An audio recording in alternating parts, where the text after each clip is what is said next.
Bienvenue les ninjas dans cette nouvelle vidéo. Aujourd'hui on va voir 10 conseils pour être plus productif.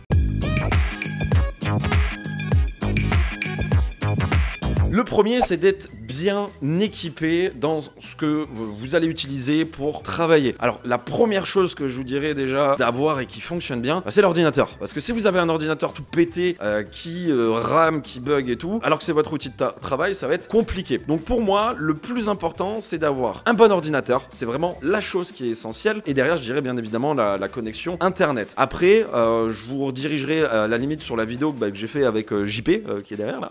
La vidéo, c'est mon setup du coup de travail pour être plus productif. C'est sur ma chaîne YouTube, je vous mettrai la petite étiquette pour voir ça. Je vous présente le matos que j'ai. JP vous présente aussi un petit peu le matos qu'il a. Et puis voilà, ça vous donnera aussi un avis du matériel et aussi des priorités à avoir sur les différents setups. Pardon. Donc l'ordinateur, honnêtement, c'est le plus important. Et puis après, vous allez voir dans la vidéo, on parle d'un écran, 2 écrans, 3 écrans. On vous explique tout ça dans une vidéo qui a déjà été faite. Ça, c'est le premier point.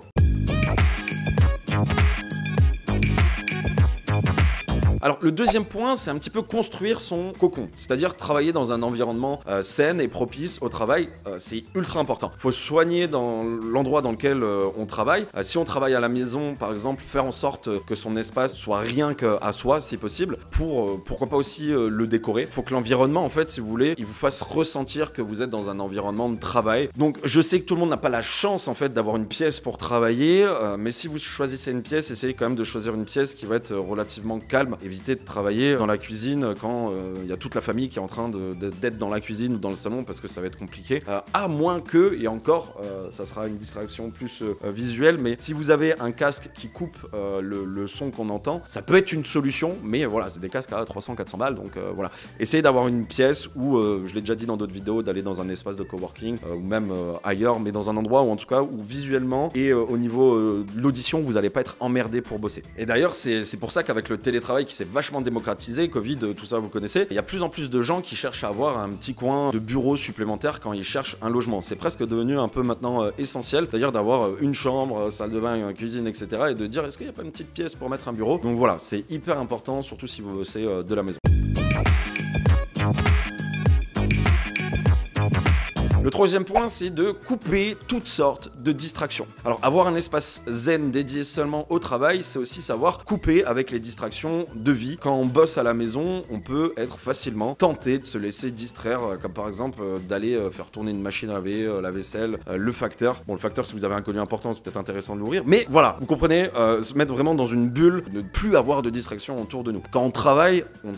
Le cerveau va avoir tendance à faire autre chose que le travail, surtout si vous bossez depuis chez vous. Moi, si je prends l'exemple, la distraction, elle peut être très simple et elle peut être directement sur mon outil de travail qui est mon ordinateur, ça va être de jouer à un jeu vidéo. Mais non, en fait, faut vraiment tout couper. C'est pour ça que même les icônes sur mon bureau de mon ordinateur de jeux vidéo, je les cache. Ça me donne pas envie de jouer comme ça quand je bosse. Voilà. Petite astuce pour les gamers. Donc dans un lieu dédié au travail, c'est hyper important, mais aussi apprendre à ne pas se laisser distraire par le bruit et les distractions environnantes. Le but, là je vous dis dans le cas où vous pouvez vraiment être tranquille, mais il y a des personnes, je sais, qui ne peuvent pas, qui ont une grande famille ou qui vivent encore chez les parents, que c'est peut-être encore un peu bruyant tout ça, et ben il va falloir apprendre à se concentrer au maximum visuellement et à l'audition pour se concentrer à fond dans ce qu'on fait. Alors clairement au niveau de l'écoute, comme je vous disais tout à l'heure, on met la musique, ça j'en ai déjà discuté, je sais pas si toi c'est pareil JP, mais quand je mets de la musique pour bosser, je peux pas mettre de paroles. Je mets des musiques sans paroles, parce que s'il y a des paroles, si tu connais en plus de ça les paroles, tout ça, c'est un peu emmerdant. Donc petit conseil, si vous mettez de la musique, mettez de la musique sans paroles, ou des paroles mais je sais pas, un truc perdu dans une langue d'un autre bout d'un pays que vous allez pas comprendre ce qu'ils disent et ça peut être intéressant, mais voilà, pas des paroles que vous comprenez. Évidemment, désactivez les notifications aussi de votre téléphone et mettez-le en mode avion ou en mode, on a mode occupé aussi sur les téléphones maintenant, pour avoir des séances de deep work. Deep work, je le rappelle, hein, c'est faites-vous des sessions. Le but, c'est pas d'être focus 8 heures, c'est d'être focus par session de 20-30 minutes. Déjà, de faire 20-30 minutes à fond, c'est-à-dire qu'il y a rien, il n'y a pas une page Facebook Facebook, un réseau social qui est ouvert ou quoi que ce soit, il n'y a pas une parole avec quelqu'un dans la maison, c'est pendant 30 minutes, vous êtes focus sur ce que vous faites, c'est déjà très bien. Après, vous pourrez prendre 5-10 minutes de pause, boum, on repart sur une session de 30 minutes. Faites-vous des sessions comme ça, je vais pas vous dire tant de minutes, ça dépend de chacun, c'est-à-dire de la concentration que vous avez. Moi, je l'ai travaillé avec le temps, je faisais partie des personnes où je tenais pas en place et j'avais du mal à me concentrer. Donc au début, moi, d'être focus 10 minutes, déjà, c'était très long. Maintenant, aujourd'hui, je peux tenir 1 heure, 2 heures en session assez intensive. Mais ça s'apprend, c'est comme tout, on peut s'entraîner. Mettez-vous des alarmes, au bout de 20 minutes, boum, vous pouvez redescendre un petit peu, vous allez boire un coup, tout ça, et vous remettez une alarme pour repartir 20, 30, 40 minutes. Ça, vous pouvez tester, ok ? Le quatrième, c'est d'arrêter les informations parasites et énergivores. Alors si possible, couper les sources d'informations inutiles. Le matin, c'est mon conseil, n'allumez pas BFM télé. On s'en fout un peu, c'est-à-dire qu'on peut se dire non, c'est intéressant de savoir ce qui se passe et tout. Honnêtement, c'est des chaînes qui fonctionnent uniquement avec du buzz. Donc on va parler de quoi ? Uniquement de choses qui donnent pas du baume au cœur. Voilà, donc le but de ne pas regarder ces news-là, c'est tout simplement de se focus sur son travail, pas de se dire tiens, il y a un tel qui est mort, tiens, il y a la guerre là, tiens, il se passe ça, il se passe ça. Si vous voulez regarder les news, à la limite, regardez le soir ou même regardez plus sur internet, mais vous tuez pas le moral avec ça. Il y a énormément de choses horribles dans le monde, il y a énormément de choses cool dans le monde. Prenez plus l'énergie positive que des trucs négatifs, surtout pour une chaîne de comme BFM TV. Parce que le cerveau, c'est un peu comme un processeur, un ordinateur. Si on lui donne trop d'informations, il va surchauffer. Si on le sollicite trop, il va être plus fatigué. Donc si vous commencez à bouffer des informations dès le matin, voilà, c'est pas des informations que vous avez besoin. Il y a certains entrepreneurs, en fait, comme Steve Jobs, qui changeaient que rarement de tenue vestimentaire. Le seul fait de devoir choisir comment s'habiller lui prenait de l'énergie mentale. Et je vous cache pas que ça me saoule un petit peu ça aussi le matin, et je le sens que ça me prend de l'énergie. Alors n'allez pas jusque là, mais évitez de vous enfumer le cerveau avec des choses inutiles.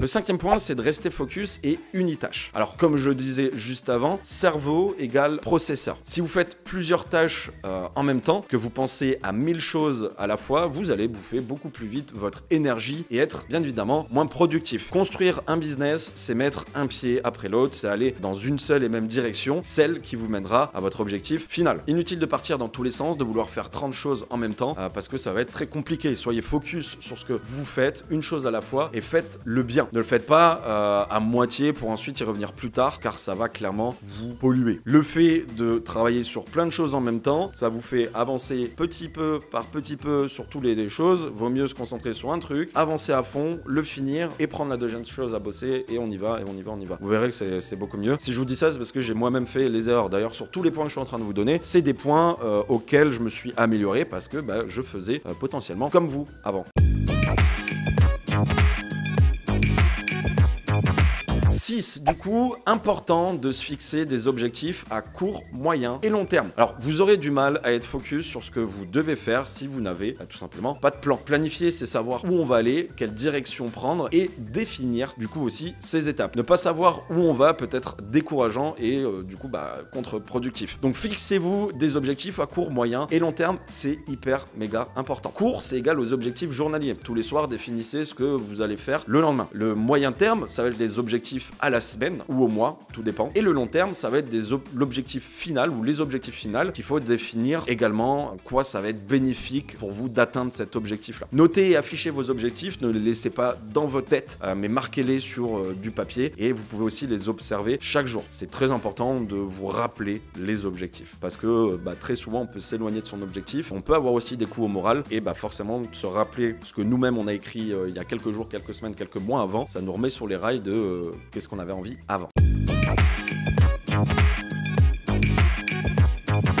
7, focus, oui, mais surtout hyper focus. Alors, être hyper focus, c'est savoir travailler sur les choses importantes. Importante veut dire les choses qui vous apporteront le plus de résultats. Alors, généralement, on s'attarde sur des tâches inutiles. On va passer 80% du temps aux choses qui vont représenter que 20% des résultats. C'est un peu l'art de travailler moins pour accomplir plus. C'est un peu le côté fainéantise d'un bon entrepreneur. C'est de se dire, j'ai plein de choses à faire, oui, mais qu'est-ce que je dois faire en priorité et qui va me rapporter de l'argent au plus rapide. rapide. Le but, c'est pas de fêter des petites victoires, mais on est entrepreneur, on a potentiellement des gens à payer, on a déjà nous-mêmes à nous payer, donc c'est de faire de l'argent au bout d'un moment. Faire de l'argent bien évidemment, mais c'est très important de travailler comme ça et de pas fêter ces petites victoires, ok? Donc si vous avez fait vos objectifs court, moyen, long terme, déjà vous savez quoi faire. Après, trier, ok, quel projet va potentiellement vous rapporter de l'argent ou en tout cas des résultats, les premiers résultats le plus rapidement possible. Ne perdez pas parfois du temps à faire un Instagram parfait alors que vous avez 50 followers, etc. On s'en fout de ça. C'est un exemple, hein. Concentrez-vous peut-être plus sur votre site internet, sur vos articles, sur d'autres choses, ok? L'Instagram c'est bien, mais c'est pas forcément ce qui va vous faire gagner de l'argent au début.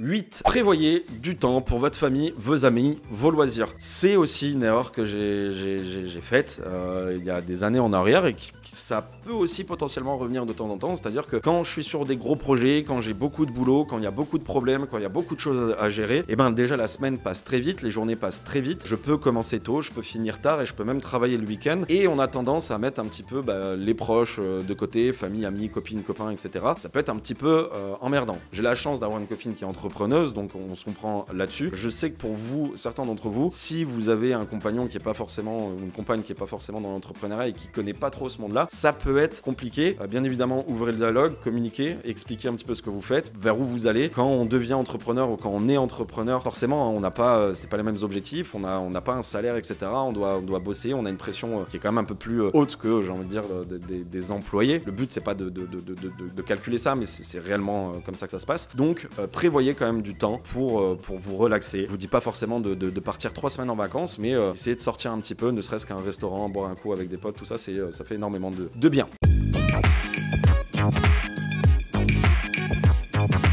9. L'hygiène de vie. Nourriture, sport, sommeil. Honnêtement, c'est quelque chose, je vous apprends pas, je pense que vous l'avez déjà entendu par d'autres personnes, d'hyper important. C'est quelque chose, encore une fois, où j'ai clairement, et je pense qu'on est tous comme ça, dérivés. J'aime bien bouffer, j'aime bien les restos, j'aime bien faire la fête aussi. Mais c'est vrai que c'est un point d'ailleurs que je me mets moi dans la vidéo parce que je sais que je dois reprendre un petit peu le sport, faire gaffe un petit peu à l'alimentation, tout ça. C'est un point pour vous, c'est un point pour moi aussi où je me fais un clin d'œil quand je regardais cette vidéo parce que voilà, c'est très important d'avoir une bonne hygiène de vie. Même si vous aimez bien manger tout ça, vous pouvez quand même la semaine faire gaffe et puis le week-end vous lâcher un peu plus. Mon but, c'est pas de vous dire voilà, mangez ça, mangez ci, faites tel sport, etc.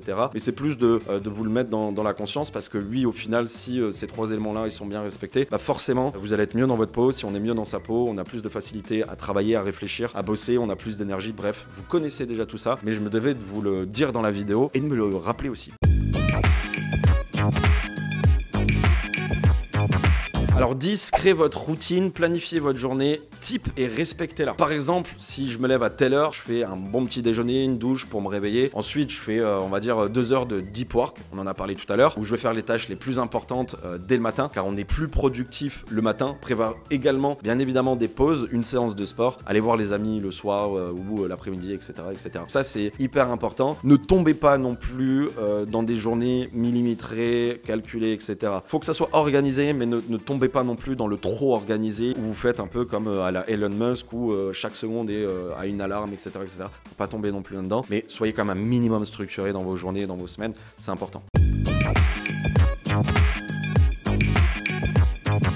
Voilà, alors c'est pas parce que vous allez rester 15 heures par jour devant votre écran que vous allez forcément être plus productif. Certains y arrivent, mais généralement ils n'y arrivent pas forcément longtemps car le corps a besoin de repos, de distraction et de se réénergiser. Pas si ça se dit, mais je l'ai dit. Si la vidéo vous a plu, n'hésitez pas à liker, commenter, activer cette cloche là pour recevoir les vidéos la prochaine fois que je sors une vidéo. C'est une vidéo toutes les semaines, donc voilà, n'hésitez pas à nous suivre aussi sur les réseaux sociaux. Je vous dis à la semaine prochaine pour une nouvelle vidéo. C'était Jordan Bracco. Peace.